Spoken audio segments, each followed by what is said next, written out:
ওয়ালাইকুম রহমতুল্লাহ। ওয়ালাইকুম আসসালাম রহমতুল্লাহ। গাছতলায় কি করেন? খেজুর গাছের নিচে।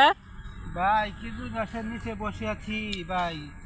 আমাদের প্রিয় নবী হযরত মুহাম্মদ সাল্লাল্লাহু আলাইহি সাল্লাম খেজুর গাছের নিচে বসতেন।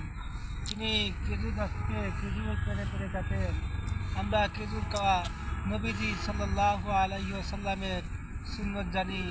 এই যে খেজুর গাছটা দেখতেছেন, এটা কিন্তু আরবের খেজুর গাছ না হলেও এটা বাংলাদেশের খেজুর গাছ। দেখতে খুব সুন্দর। যখন বড় হবে তখন সেটার মধ্যে খেজুর হবে। আপনারা সবাই এখান থেকে খেজুর খেতে পারবেন। ভাই এখন ভাল লাগতেছে না, আমি একটা গজল বলবো। আল্লাহ তুমি আপন, না জানি কত সুন্দর, তোমায় আমি সপেছি প্রাণ, সপেছি এই অন্তর। আল্লাহ তুমি আপন, না জানি কত সুন্দর, তোমায় আমি সপেছি প্রাণ, সপেছি এই অন্তর। সবাই বলি আলহামদুলিল্লাহ। আলহামদুলিল্লাহ।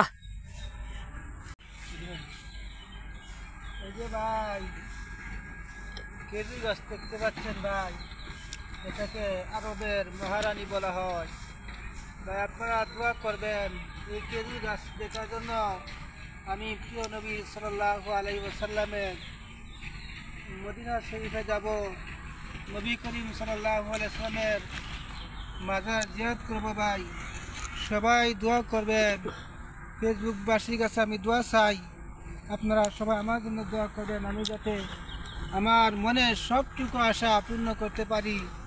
আমি যেন দয়াল নবী হযরত মুহাম্মদ সাল্লাল্লাহু আলাইহি ওয়াসাল্লামের রওজা শরীফ যেতে পারি এবং মদিনা গিয়ে সেই মদিনার সোনার খেজুর দেখতে পারি। আপনাদেরকে সবাই আমন্ত্রিত। ইনশাআল্লাহ সবাই একটু দোয়া করবেন প্রাণ খুলে মন খুলে। আপনাদের দোয়া যদি অবশ্যই থাকে ইনশাআল্লাহ আমি একবার হলেও আমার দয়াল নবী মায়ের নবী দেশে দিতে পারবো এবং সেখানে গিয়ে খেজুর খাবো। আপনারা যদি দোয়া করেন, যদি যাইতে পারেন ইনশাআল্লাহ আপনাদের জন্য কিছু খেজুর নিয়ে আসবো। ইনশাল্লাহ আমিও যাব সোনার মদিনায় রসুল সাল্লাল্লাহু আলাইহি ওয়াসাল্লামের রওজা মোবারক জিয়ারত করার জন্যে এবং প্রিয় নবীজি সাল্লাল্লাহু আলাইহি ওয়াসাল্লামের মোহাব্বতের খেজুর গাছ, খেজুরের বাগান, আরও বিভিন্ন দৃশ্য দেখার জন্য যাব ইনশাল্লাহ। ইনশাআল্লাহ ইনশাআল্লাহ আমরা ইনশাল্লাহ এই ফেসবুক দিয়ে যাব। ফেসবুকে আমরা সাওয়ার বানাবো ইনশাল্লাহ। ফেসবুকে সাওয়ার হব, ইনশাআল্লাহ। সাওয়ারি বানাইয়া যাব।